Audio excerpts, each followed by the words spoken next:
Yeah, I hope you'll be able to hear me amidst all these noises. So, yeah, Matka was complaining about the title, but I actually shortened it. So, yeah, so just before we start, some rules of engagement. So, I would say for the first 45 minutes of the talk, it would be like very asymmetric, which means that I will just talk, no questions. And then if I actually estimate that there's more time, we can actually get into a more interactive mode. You can start asking questions. The presentation is a mix of maybe some of the basic concepts and some more advanced stuff. So if you're bored at the beginning, maybe like more interesting stuff will come later on. So basically, but the title again is so long because I believe that these two core concepts, modularity and compositionality, actually can be used for all these applications and purposes that are listed in the other part of the title.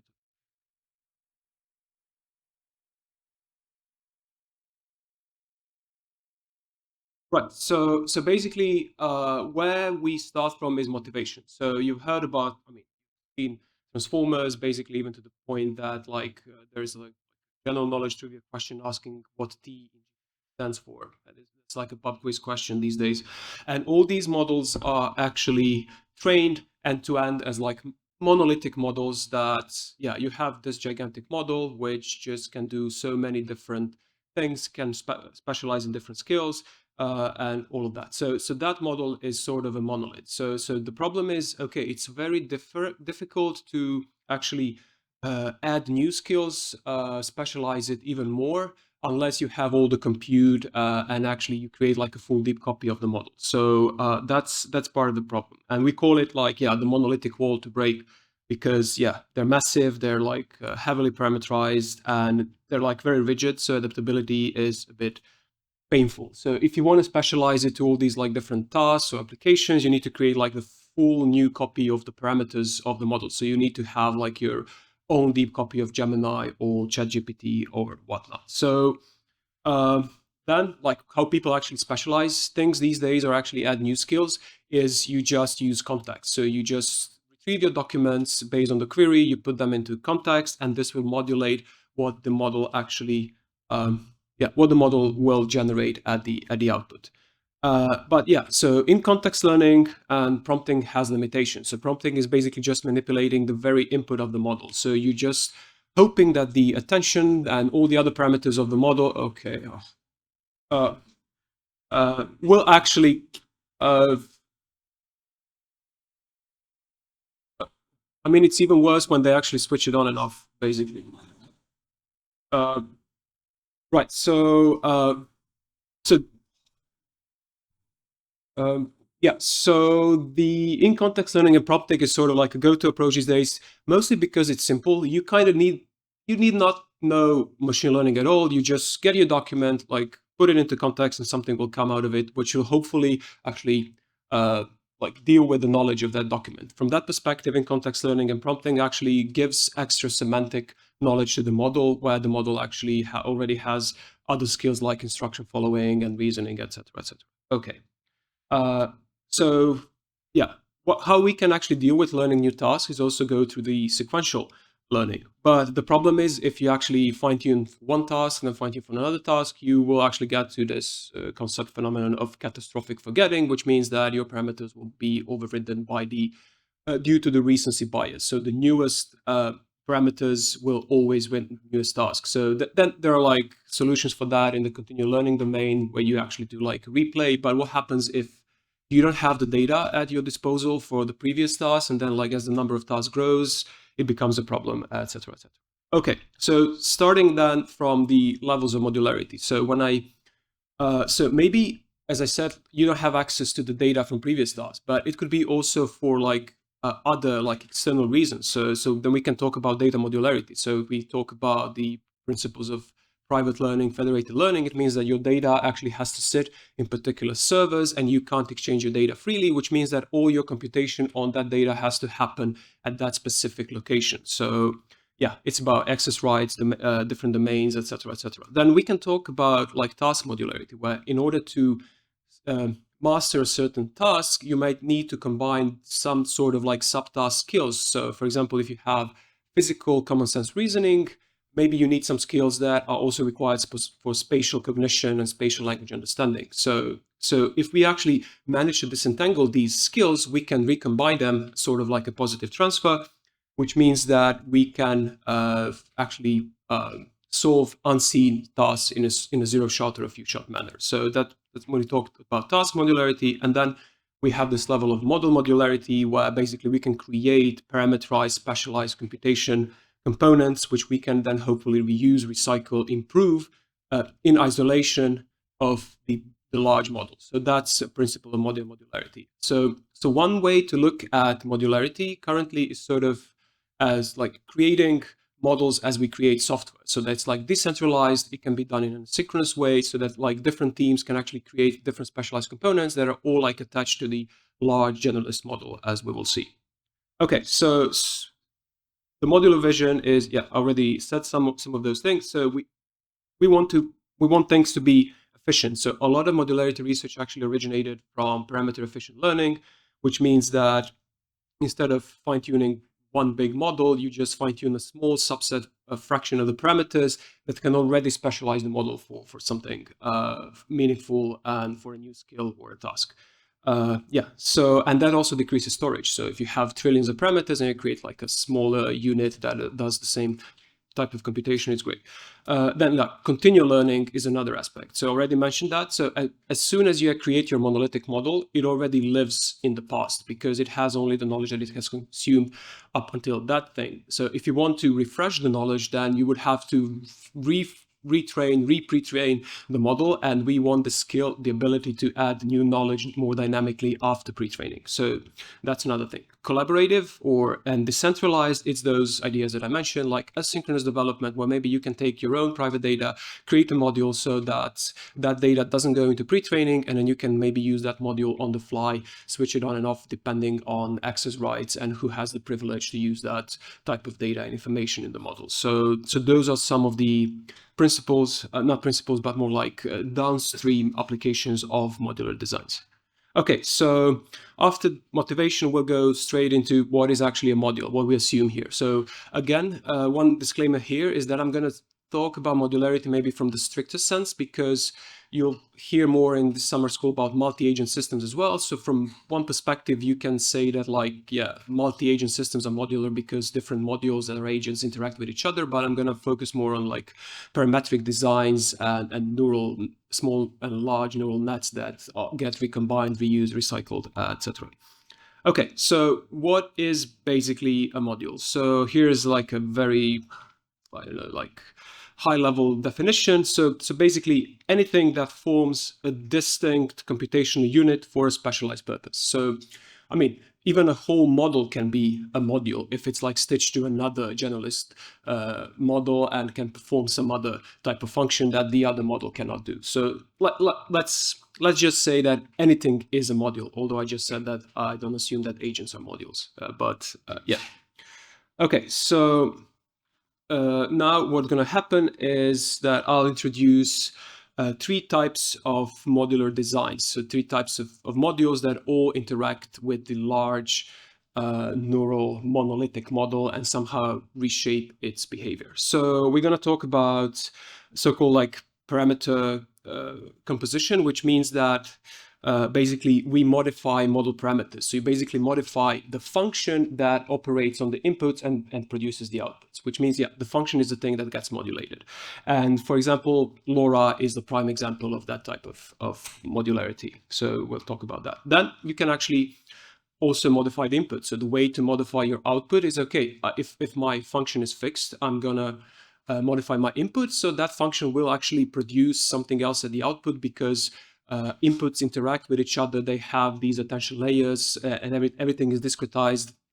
Everything is like tokens flying in the input, and then everything attends to everything else, etc., etc. So something else will come at the output. So we'll also do basically prompt tuning, and prompts themselves and like RAG are sort of input modules, because you put them in the input and then something else comes at the output of the model. And finally, there's something we call function composition on function models, where actually the module has its own function that you combine with the function of the base model. And then you need to decide how to aggregate that with what the base model function does. So we can talk about adapter layers here, and like mixture of experts architectures actually are sort of subsumed under this type of function modules. Okay, so some mathematics that seems scary, but it's actually exactly what I just said right now. So, I mean, and modules can be inserted at every layer of the transformer. You can even combine different modules at different layers if they have like different types of processing. But basically, if there's one slide about this part of the work, it's this slide. As I said, parameter composition, as shown here, it modifies the actual weight, theta weights with like phi are weights of the module. So something else comes at the output because we modify the function. Input composition is like we can append, insert in between the input tokens, like tokens of the module. So that's input composition. And then function composition, some sort of like a function combination, like that you combine with the base model function. And typically the idea is that you fix your base model, your large set of weights, and then you're trying to just optimize the weights of the module and then combine them with the base model. So that's the core principle. Okay, so let's go deeper into those parameter composition weight modifying modules. So I'm going to introduce something that probably you've probably used if you're working with these types of models, because LoRa has become sort of like a synonym for a module, but I also want to convey the message that modules are other types of function. If we just continue working on LoRa, then maybe we are already hitting the limits of what we can do with these types of architectures. So LoRa stands for low rank adaptation, which is sort of like a description of the module. So I can just skip to the next slide. Anyway, so I mean, the main assumption here is that in order to solve specific tasks and to have specific skills, you don't need like all the overparameterization of the big models. So you just need to find a good much smaller set of weights, depending on the task complexity, that is enough to solve the task. So we call that the intrinsic task dimensionality, which typically for a specific skill is much lower than if you have your like big generalist transformer that needs to do everything that ever existed. So that's the main idea. So what LoRa basically does is, okay, so you fine-tune your model for a specific skill or task, which means that you modify your weights. But if you do full model fine-tuning, it means that you modify all the weights. But here, LoRa assumes that you can actually factorize that delta of full model fine-tune into two matrices, A and B, where they have much lower rank. So rank is this like intrinsic task dimensionality, which is enough to solve the task. And basically that's it. So when you actually operate at the input X, you will process that input with the base set of weights, and then you will have this like delta set of weights from the full model fine-tune, which is, and then you approximate that delta set of weights with a two matrix factorization of rank R. So that's the main idea of LoRa. So as written here, like LoRa is basically or exactly a low rank approximation of the full fine-tuning delta. And the way you train it is basically you typically A is initialized by some like random distribution, and then B set to all zeros. So when you actually, before you start fine-tuning, that delta actually does nothing to the model. And then as you fine-tune, the weights of B and A matrices change, and you will actually move in the optimization space more towards the better set of weights for your specific model. So that's the main idea.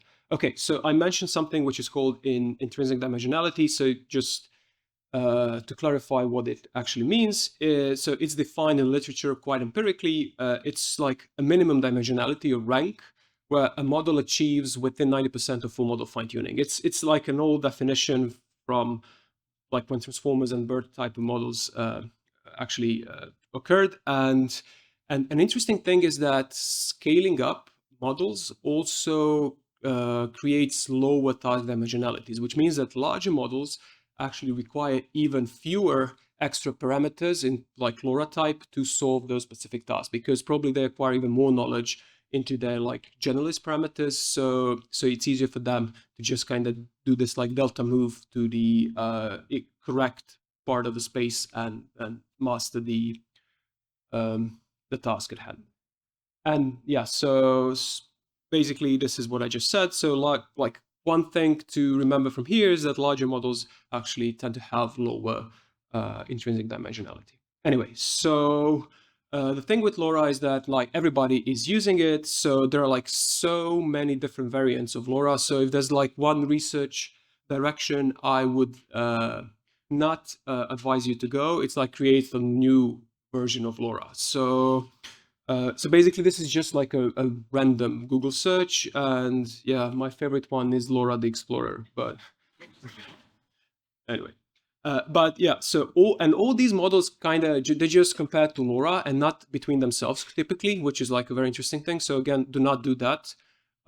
It's like LoRa is not a baseline if there are like 50 other versions of LoRa that kind of claim that they're better than the original LoRa. And so anyway, they all actually get reduced, clustered into 3 different axes of improvement. So you either try to further reduce trainable parameters, so they're like linear algebra tricks where you're trying to further factorize your BNA matrices using like Hadamard product, or like and not Hadamard, but something like Kronecker, whatever. Can't remember because it's like different linear algebra tricks basically.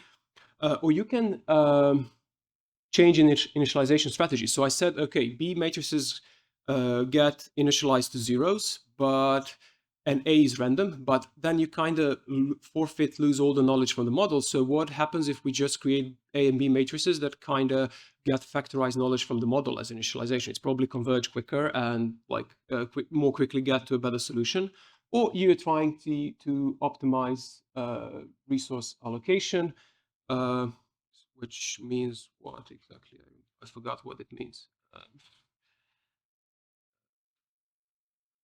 Yeah, so anyway, so okay, so maybe you've heard also about task arithmetic. So I just want to introduce that concept as well. So again, we have a base model. We fine-tune the model for something specific, for a special task or skill. And then you have this set of delta weights. So basically the difference between new weights and the old weights is what people call a task vector. It can be a task matrix or a task tensor. So and it's interesting thing that you can do simple linear operations with these task vectors, which means that for example, you can combine task vectors of 2 different tasks to maybe to do this positive transfer of modules that can actually solve a new task to a certain degree, which will actually decrease your requirements for data for fine-tuning of that task, etc., etc. You can even subtract task vector from the base weights, which means that you go the opposite direction of fine-tuning for the task. You're actually anti-fine-tuning it for the task. So it actually is used, for example, for unlearning of something in the models. And you can even do like simple task arithmetic where you can kind of do analogical learning of new domains. So that's like the deep part of this thing. So again, what is the link between LoRa and task vectors, which is not apparent to, it seems so for some people or many people who work in this domain, is that LoRa is basically, again, just a low rank approximation of a task vector, because a task vector is just this like delta of the full fine tune of the base model. Anyway, so I'm just going to quickly now talk about another type of parameter composition so that you see that LoRa's are not everything there is. And those are sparse subnetworks, which actually have a very close relationship with pruning strategies. And so what is pruning? Is basically, again, trying to make our networks more efficient, to get rid of some of the parameters, because our models are typically over-parameterized. And basically pruning is just deleting some of the unnecessary weights and in our full set of parameters, because you might even boost generalization that way and all of that. So basically how pruning works is that you gradually, iteratively just remove those weights based on your loss function and maybe your task performance. And yeah, so that's the basic idea of the iterative process.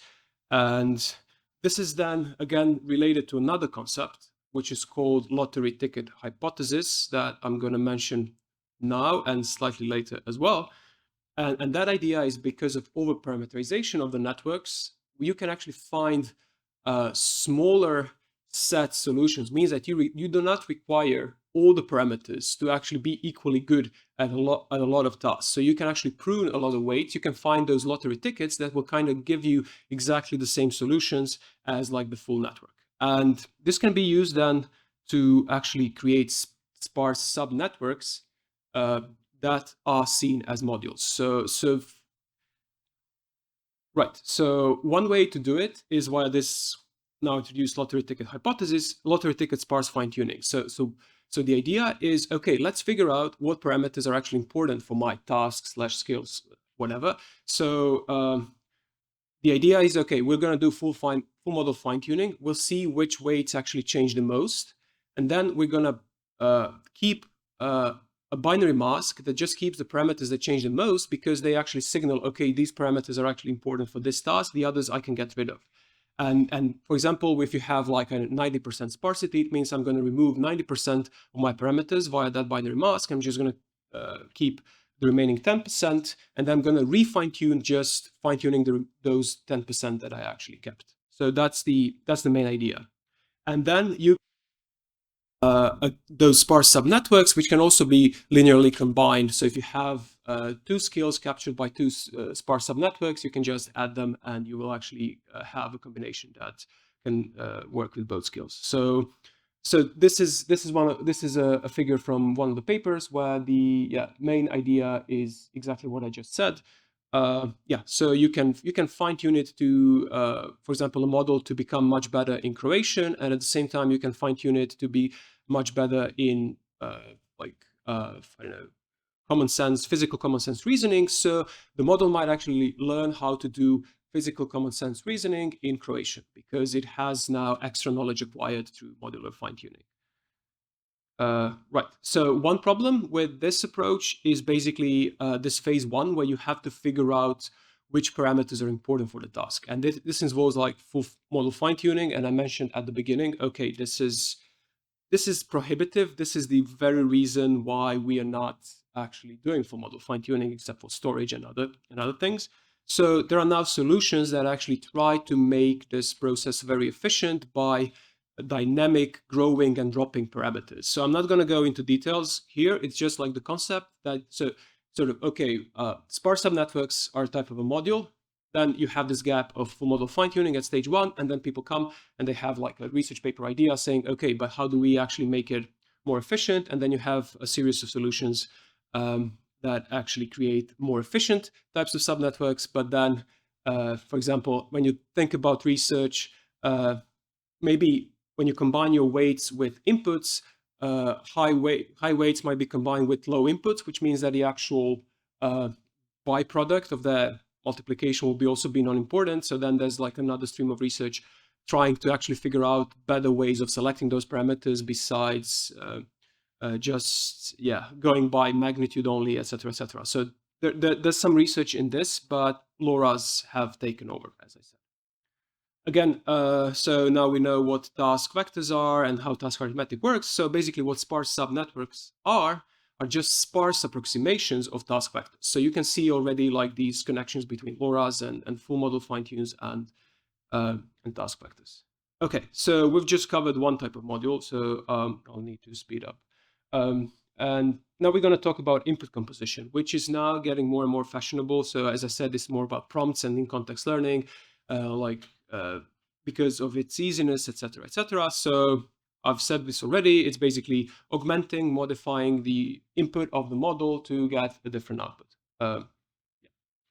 So standard prompting can be seen as like sort of input module where you just have this like discrete text prompt added to what you actually had before, and something else comes out. But the problem with prompting, as you know, is like discrete prompts. They're like models are very brittle to prompts still. Discrete prompts have limitations, and even the order of ICL examples is a problem, etc., etc.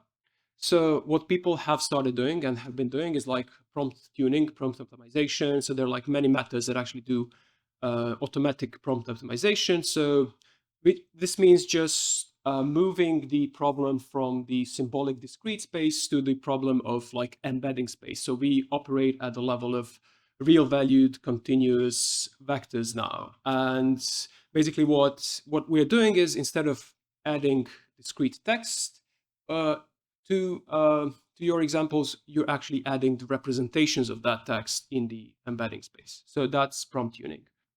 And yeah, so, and then you can all create different continuous prompts for different tasks. You can even combine them. So we're going to talk about that later on. And finally, yeah, so this is prompt tuning.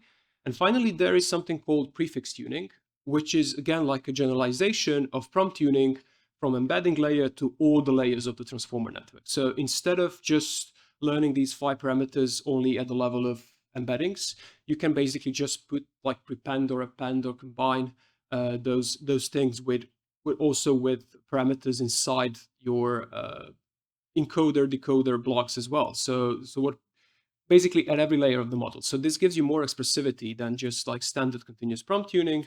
And it's very efficient, because it's more efficient than, for example, LoRa types of things, because it's still like vectors, it's not matrices, it's not approximations of full model fine tunes. And typically continuous prompts are concatenated with the keys and values in the self-attention layer. So that's how people typically use it. And I think based on the latest research, I've seen some papers like prefix tuning is becoming popular again, because people have realized, okay, now with larger models, with scaling up, this, again, going back to the intrinsic task dimensionality and efficiency, they have potential to be an easier set of solutions for modular designs than LoRa's, which have problems of their own that, yeah, I don't have time to deal with. Okay, so let's go to function composition now. Yeah, so it's like 2 or more functions combined. So adapters are a prime example of that. So adapter is like a small neural network unit that gets inserted into a transformer block, and it processes the input the same way as the full block, and this is how the output gets modified. So then we can talk about sequential adapters, which actually means that the base model first processes the input signal, then that output goes into the adapter, and then something goes out. So it's like superimposition. And then we can have parallel adapters, where the idea is, okay, you actually send your signal to both functions in parallel, they produce something, and then you aggregate, combine the outputs at the end. And then there's a bunch of research where to insert these adapters to have like maximum impact, etc., etc.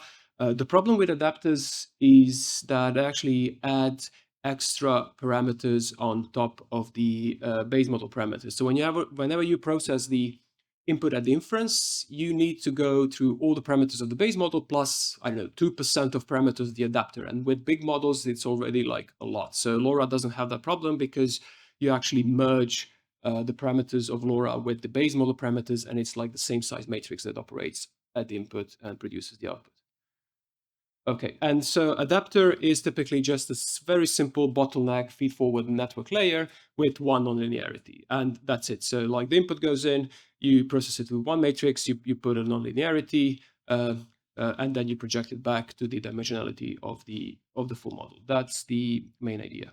Okay, but then we have mixture of experts, which is also something that is almost in every model these days. So like models like DeepSeek and Mixtral and other models use this type of architectures. But here I just want to draw an analogy between adapters and basically experts. So yeah, so experts are typically just adapters, but of much larger size, which are not, as written here, combined with the base model, but they replace this like monolithic feed-forward network layer in each of the transformer decoder blocks with series of specialized expert layers, and then you have to decide where the signal is routed through, where the signal goes. But it's again like small specialized computation units, small subnets that actually have their own specialized purpose in the network. So here's a figure of that. So as you see here, this is I think switching transformer or something like that.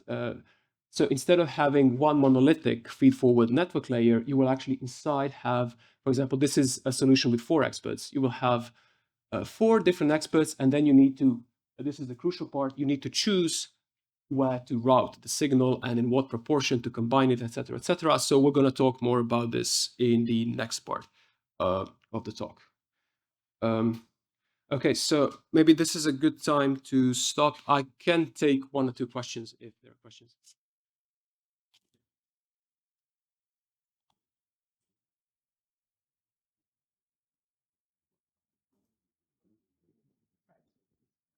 Oh, thank you. I just wanted to ask about the task vectors because they seem crucial to a lot of the things, but you didn't mention how you actually calculate them. Are they based on like distances between embedding vectors or?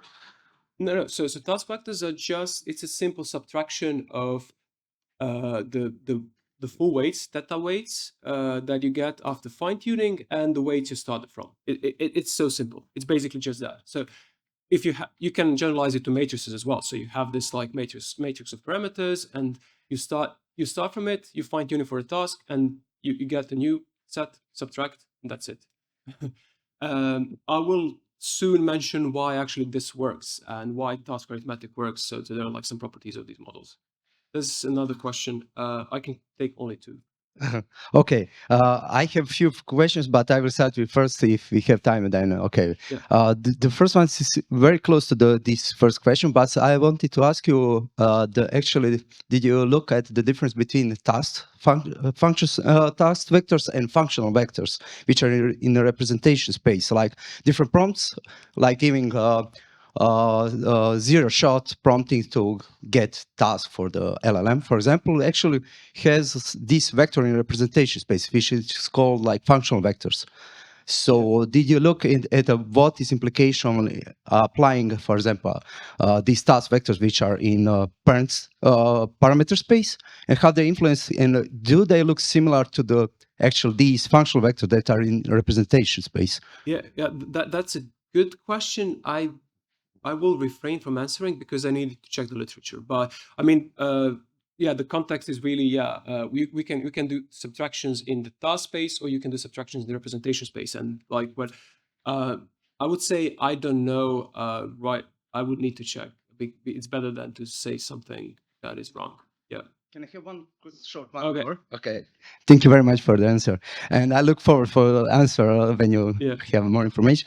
But the task, when you combine two tasks, like two task vectors, I see the problem there because most of tasks are not orthogonal to each other. How do you handle this mutual information between them when you combine them together? So it's this thing. Now we're going to talk about that because tasks need similar skills to solve them, but some actually require orthogonal, like conflicting skills. And the black art of composing modules is really how to just benefit from sharing and reduce conflicts. So that's exactly what I'm going to talk about next. All right, so now we're going to go to module and module compositionality, which again has links to all these different things. So yeah, it's about modular architectures, and this is used for multitask learning. So you can imagine if you have experts modules for different tasks, can we just combine them offline and then create like a multitask module that can actually do really well all these tasks? Or it's again related to federated learning, because you can actually think about a scenario where you have siloed data at different locations and you create modules from that data at different locations, but you're not allowed to share the data. How can we get all the skills, all the knowledge back into a single module without sharing the data? It's also related to OD robustness, meaning that it's basically, okay, we have modules for some tasks, for n tasks, how we deal with like the next task, which probably if we've seen a lot of tasks, the next one requires some skills from the previous task. So if we compose the modules, if we actually select which skills we need for the next task, we might actually get much better in the next task in line, which is also then related to continual learning as well. Anyway, so again, this is something that I'll just sprint through because I already said it more or less. So yeah, model composition has these relationships with multitask and continual learning. It's like about adding new expertise dynamically post-training without forgetting the previously acquired knowledge. So that's one of the main problems of continual learning. Yeah, so like relationship with multitask learning is what you see here. Like how do we create all these like experts at different skills and then create a final monolithic model that does coding, math, and is safe at the same time? So can we somehow disentangle the knowledge, the expertise for these skills, and then get it back to the model? And so in order, if we want to improve math, we can actually just go to the math expert and just improve that without having to improve the full model. And this is how you can like more efficiently recombine things at the very end. So federated distributed learning, this is a figure we're going to analyze later on, which does exactly what I was talking about, those like scenarios of like siloed private data that have to be at a certain locations, cannot be shared, and then you can asynchronously update experts on different data, and at some point you can merge them and create a model that actually has seen all the data, but without actually seeing all the data. So it's like experts have seen it, then you combine the experts. So you combine in a sense, you can see that as like combining modules is basically avoiding combining all the data and then just doing full model fine-tuning on all the data. And yeah, this is, again, like a figure we're going to talk more about next, which is about robustness, generalization, positive transfer of modules. Okay, so yeah, the core challenge is how we effectively combine the knowledge to solve new tasks, knowing that we might actually get into conflicts because some of the tasks require orthogonal information and how to adapt to new inputs. And basically, we distinguish between two different types of combinations. So the one is called more like input conditioned or dynamic, which is, or more simply routing, where basically you need to, having n modules, you have to decide where the input signal will go or to which proportion it will go to each of the modules, and then you recombine them at the output level. So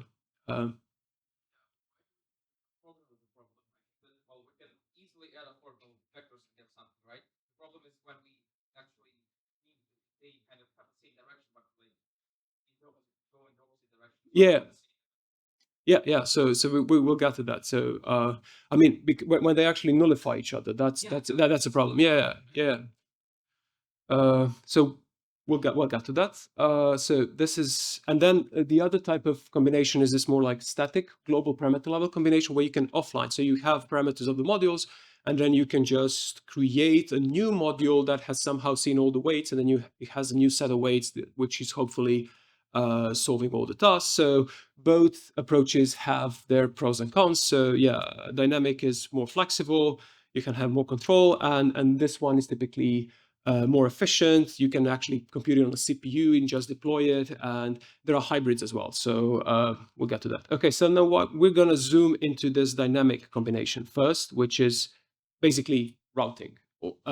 So the router is this key component that has to learn where to direct the input signal. And then it has these like set of weights alpha 1, 2, 3, if you have three different experts modules. And this is in the classical standard mixture of experts architectures. The router is actually jointly trained with the experts. So you have this router as a trainable thing. You have your experts with extra sets of parameters, and then you're optimizing both components while training. But what happens if we actually want to create decentralized, distributed type of frameworks? Then we need to also learn to what I call post-hoc route, which means decide where to route the signal based on the modules that you have in your module library. So you can't really jointly train your router with your experts anymore because your modules, your experts are already given. So this line of work is called moification or merging or MOE urging, whatever you like to pronounce it. And in this particular case, routing, I mean, not in this particular, but routing could be seen as sort of like basic retrieval, because the way you route is you just decide the similarity of your input with the similarity of your expert in some sort of like a dot product manner, which is exactly creating like a ranked list of experts based on the condition on the input that actually goes in. So that's exactly retrieval, and people have started using those two words interchangeably. We can debate whether this is correct or not. Okay, so what types of routing do we have? So the easiest one is on the left, it's fixed routing. So for example, you've created your modules for different tasks, and then you know that the input that came is basically related to a specific task or skill. So you're just going to always route it to that expert. So this sounds pretty complicated, but it's not. So imagine that you have Croatian input, and then you have n experts for n languages. If you see Croatian input, you just know, okay, I'm just going to fix route it to the Croatian expert because this is this expert actually gives extra creation knowledge. So that's the idea of fixed routing. And if you have a task ID of the example, you can just route it to the task expert. The more interesting case is actually learned routing, where we can again distinguish between hard learned and soft learned routing. So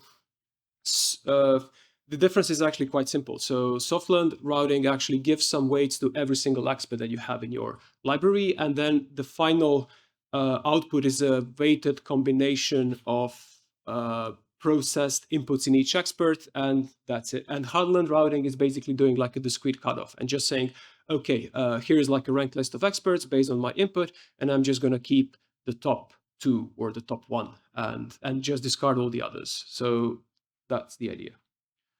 And this is basically what I just said. So discrete selections of modules is hard learned routing, and soft routing is the other thing.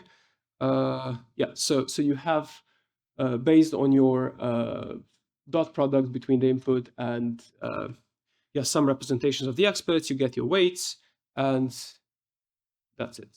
Yeah, so this is a more formal description of what is actually happening. So yeah, I'll just let you to marinate on the equation for 5 seconds. And yeah, but I think, yeah, this is just like a nice illustration of what is happening in that equation over there. So if you're more like mathematics driven, then pick the left side. I mean, the problem here is if we have soft learned routing. So if you have like a library of LoRa's, so imagine that you have now like thousands of modules. Like every single module is always activated because they will have some weight associated with them, even if it's like super low. And this means that you have to process each input with each expert. And yeah, it makes no sense to do that. Okay.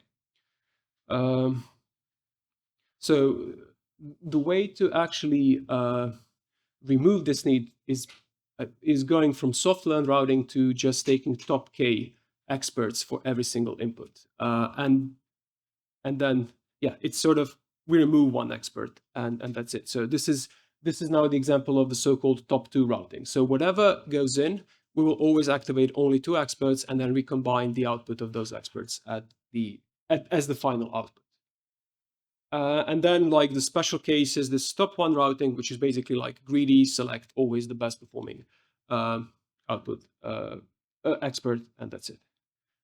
Then we can distinguish between token level routing and expert level routing. So in token level routing, which is typically used in many of the mixture expert architectures, mostly for efficiency and distributed computing reasons, you actually make these routing decisions at the level of every single token. So as you process the input sequence for each single token, you decide, okay, I'm going to do like top 2 experts for the first token. I'm going to maybe select the other top 2 experts for the second token, etc., etc. So you're actually making per token decisions here. And then there's a trick called load balancing, which means that what can happen is sort of like expert collapse, which means that maybe some of the experts will get all the tokens, and then you're like wasting a lot of parameter space in other experts because they're like, yeah, some experts are like token collectors in a sense. And so you introduce this load balancing thing, which kind of tells you, okay, let's more uniformly distribute tokens across different experts so that all of them actually specialize for roughly a similar number of tokens and vectors they have to process.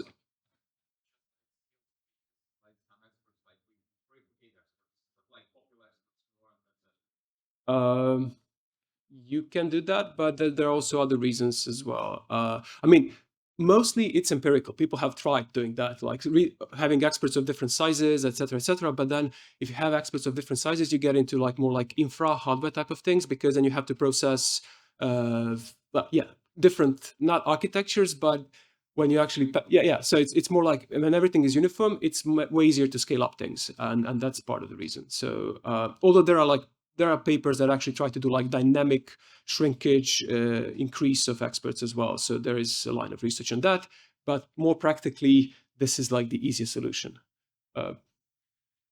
Okay, so this is again basically what I just said. So you can have token level decisions that where for every single token, you choose your top K experts, or you can actually have expert level decision where you just push the entire sequence into the same expert. So this is easier, but then empirically, token level just works better, and this is typical go-to choice. Or you can even, but this is like super expensive, so you can actually just do global decisions where like every expert sees all the tokens from the input, and then they kind of just dynamically compete for taking that token. But this is like a Cartesian product, and you don't want to do that because you run up with the same problems as with like soft learned experts where everything has to be processed with everything. So this is typically never used.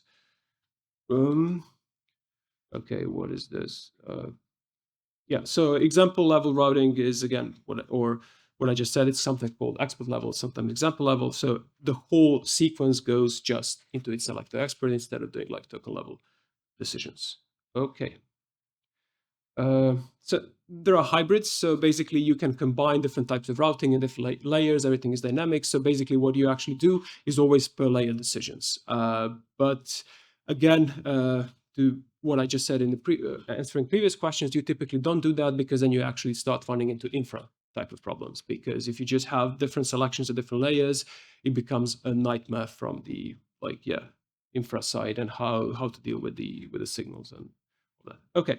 Now moving to like a more simple, not more simple, but like different global parameter static combination where you have a range of modules experts coming in, and then you're trying to create like a single module that will cover all the information knowledge from the input modules. And so again, something that I mentioned before, we have this line of work on merging or MOE urging, where you're trying to having an existing library of modules, you're trying to figure out how to route through them based on the input.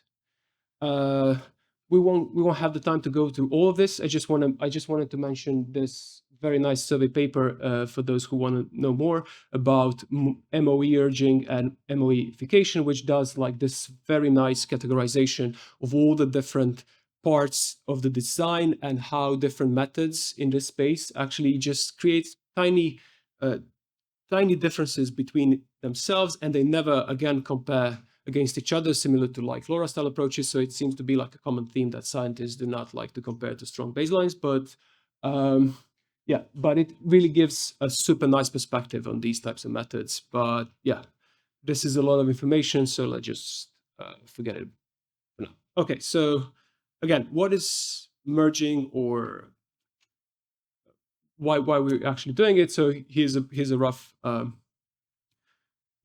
definition. So we're trying to acquire new capabilities by assimilating parameters from homologous models without retraining your GPU. So you have acquired your modules for your task, and now we're trying to actually master new skills without forgetting the old skills. And so MOE urging is more about, it has these properties of more like routing-based methods, which means that I can like more adaptively combine models and adapt to specific inputs. So again, parameter level, that is the upper definition, is actually doing offline assimilation, and this can be done in the online dynamic manner. But again, you can also select your modules and then do parameter level composition on the fly. So this is sort of like a hybrid approach. Okay, so how can we combine parameter level models at the parameter level? Okay, so the first very easy thing is, and this often works really well, is the so-called simple linear weight averaging. And so we have a lot of nonlinearities in our network, and then you just do this like arithmetic average, and it still works very well. So the question is, why does it work? We'll get to that. And the way we are doing that, some of the applications where we are doing this is intra-run averaging. So it seems that we can create more robust models of the same architecture if we just average different checkpoints as we train from a single fine-tuning run. So there's a line of work that actually does that. So we just create like average models, linearly average models from different checkpoints in an independent run, or we can also parameter level merge, linearly combine models from independent runs with different hyperparameters, the so-called model soups, where you don't have to like throw away suboptimal models. Even if you add them to that model soup, you might actually get to a more robust, more general solution if you average them with some of the good runs that you had with your hyperparameters. And yeah, so the reason why it works is basically the so-called phenomenon called linear mode connectivity, which is a property of these models and the like property of their optimization space, their weight space. And it means, yeah, so the idea of linear mode connectivity is that you can actually, so this represents the loss space of different solutions, and you can actually connect different high quality solutions via a straight line, which means that if you linearly combine two models with like two different solutions, you will still end up at the same line, which actually connects all the solutions, all the optimal solutions. So even if we interpolate, if we linearly combine the models, we will actually move to the direction of the good solutions. So we will stay on the track of good solutions.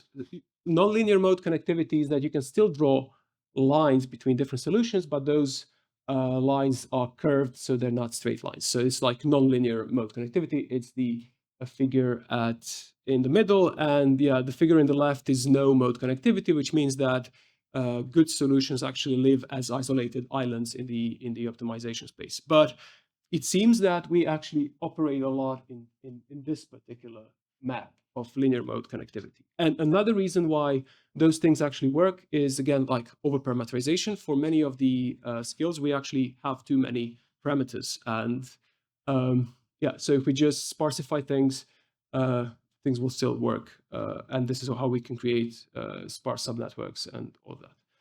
Okay. Right.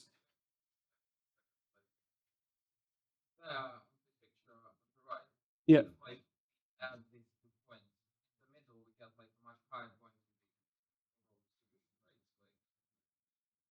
Uh,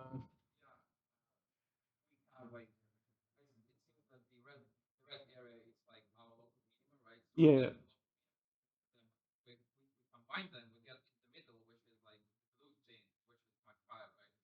But this is this is actually plotted in the loss space. So if we combine the parameters, we won't end up here because we're not really combining. Because what you're actually asking is linearly combining two losses, but then loss won't end up here. It's like parameters of this thing and parameters of this thing. When combined, they might actually end up somewhere here. Yeah.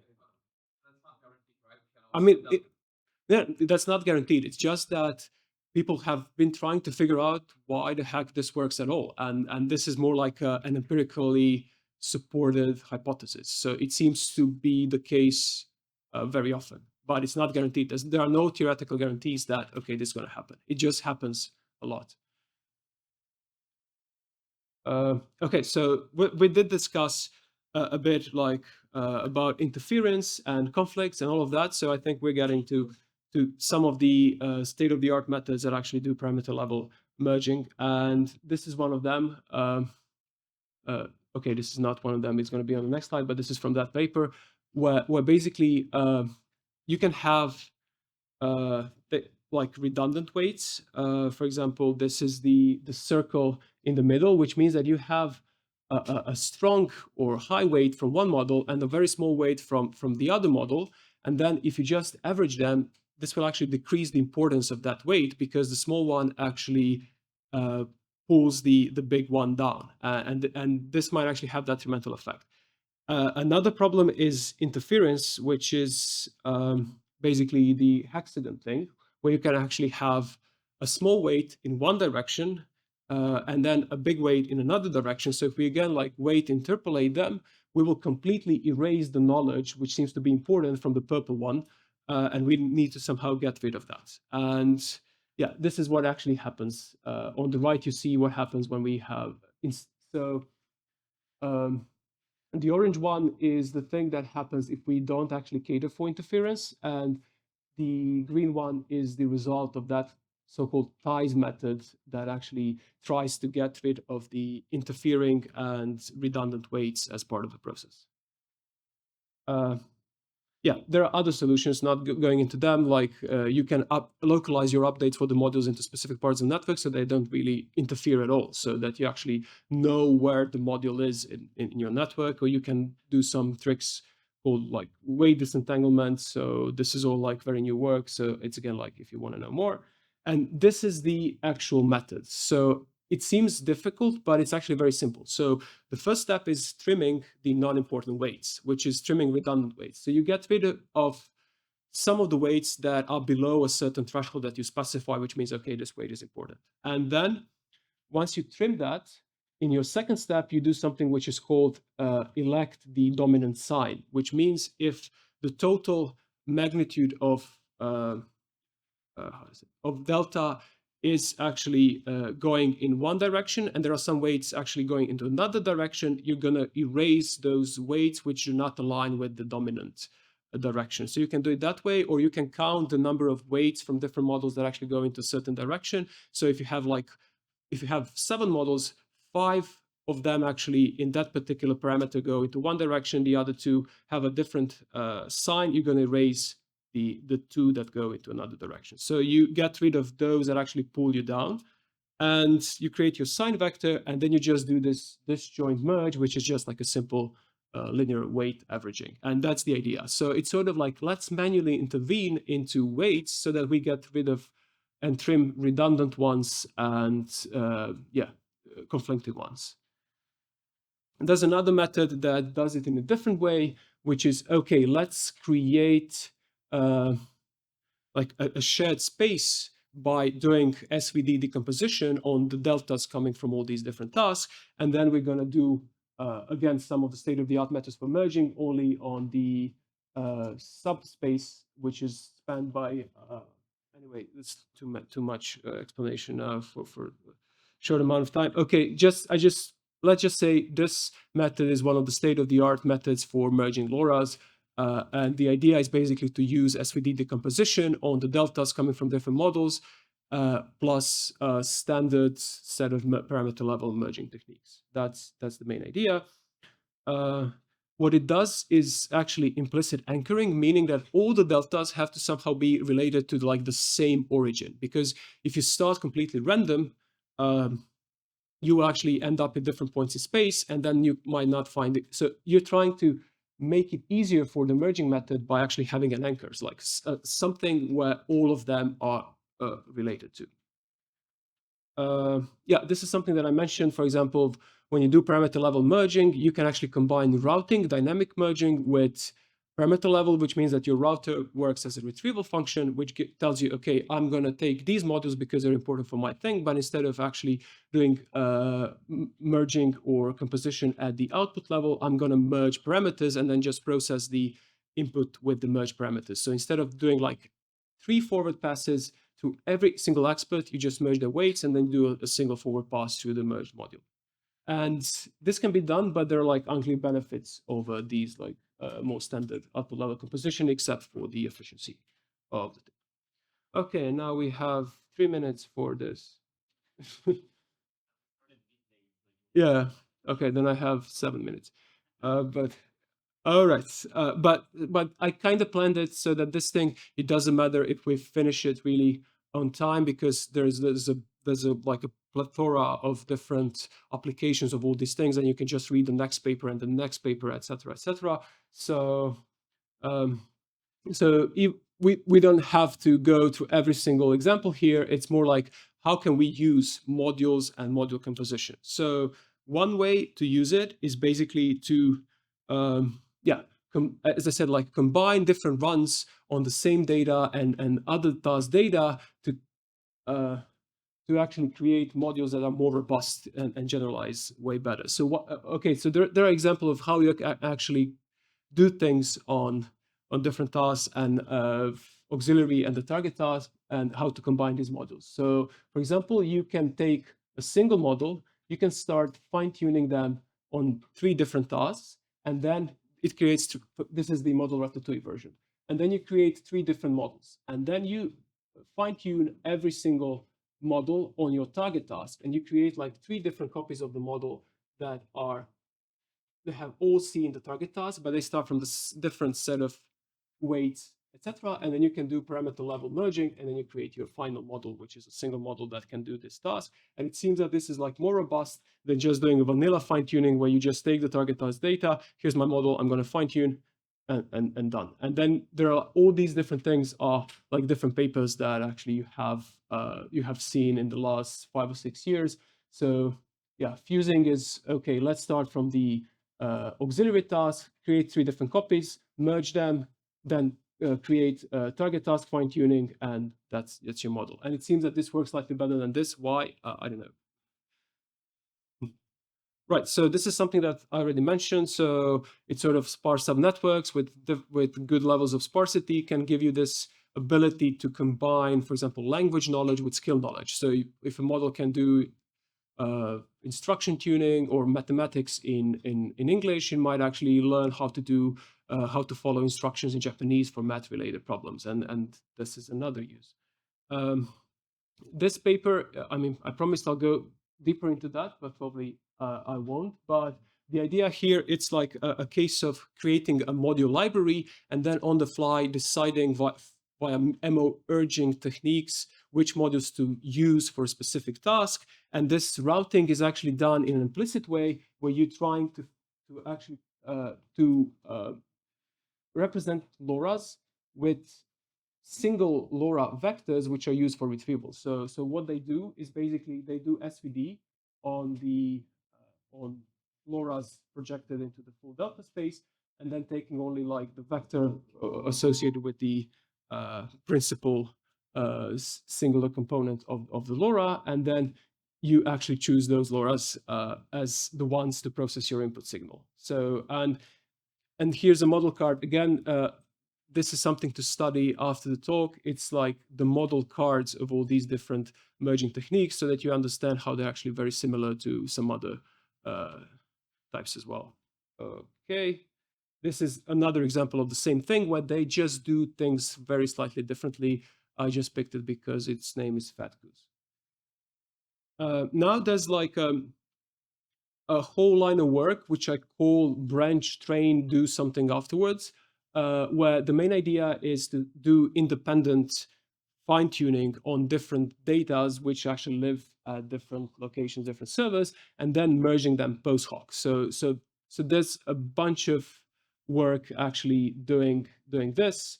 And there, I mean, it's interesting because you use your parameter level parts to merge some parts of the network, and then you use only feed-forward network layers from different experts as your like mixture of expert after merging type of thing. So it sounds pretty convoluted, but the idea is very simple. I mean, the whole trick is, okay, how can we create a single model with like mixture of experts capabilities and specialized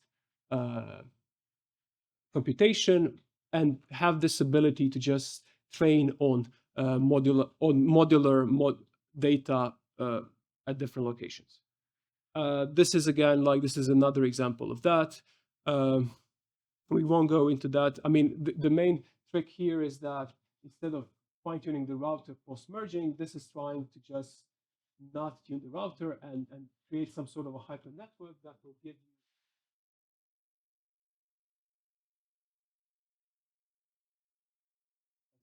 it becomes very complicated here, but this is again like advanced type of things. And this is also very similar. This gives you the ability to remove data distributions and modules related to those data distributions at inference time. So for example, you actually have knowledge of GitHub, and then somebody comes and says, yeah, remove GitHub from my model. You can just remove the GitHub expert and keep all the other knowledge. So that's the core concept behind all this like complicated figure here.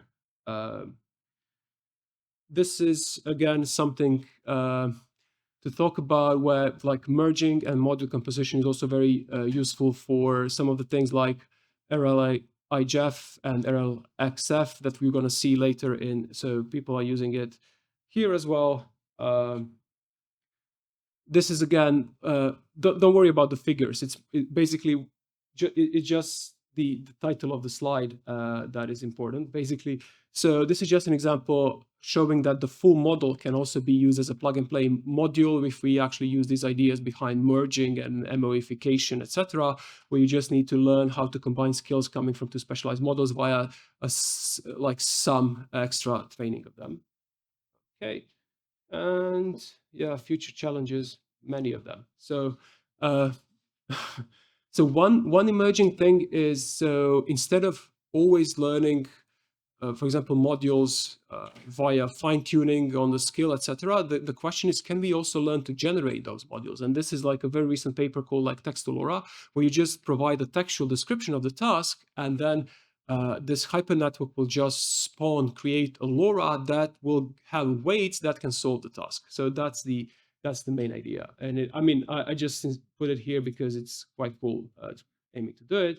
Then some of the open questions, so the trade-offs, for example, between dynamic and static composition, scalability. So it's okay when we have like 10 experts or 5 experts, but what happens if we have hundreds, thousands of experts, hundreds of thousands of experts? So all of them have this like very specialized knowledge. Can we learn how to retrieve them, how to combine the weights, etc., etc.? Okay, there are I mostly talked about merging homologous models, but what if they have like different architectures? What if you have transformers and non-transformer architectures and things like that? So there's still like problems with overcoming interference. So this is again like a very nice example of combining dynamic and static composition. So what if you have like a fixed budget? How many extra parameters you can have after merging? So maybe then you can dynamically decide whether to merge or whether to route. So also something that's pretty interesting.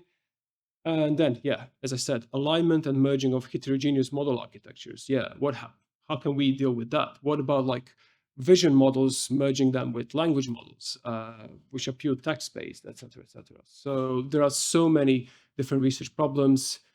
Some of them are listed here. It's like all like cutting-edge research currently being done only on one of those. Every single thing has basically like a stream of research works. Never mind. So I just want to mention this. So right now, going all the way back to the beginning, so the big, large models are still like monoliths. So it's an open question whether we can insert some modularity at the very start of pre-training. And because right now we are trying to learn modules post hoc after pre-training and trying to merge them and compose them, etc. But maybe there's a discrepancy between how they are pre-trained and how they're fine-tuned and how we compose. So an interesting thing is, what type of modularity can we actually insert into the pre-training stage as well? And there are, it's done. So apologies for having too much content, because I realized that these figures will actually need a great deal of explanation. If you want pointers to like more advanced work, I'll be around for several days of the school. We can talk more about this. I need to check. The presentation will be able to share it, like all parts of it. But yeah, that's it. So I used and misused slides from some of those people, and sorry for being over time, and thanks.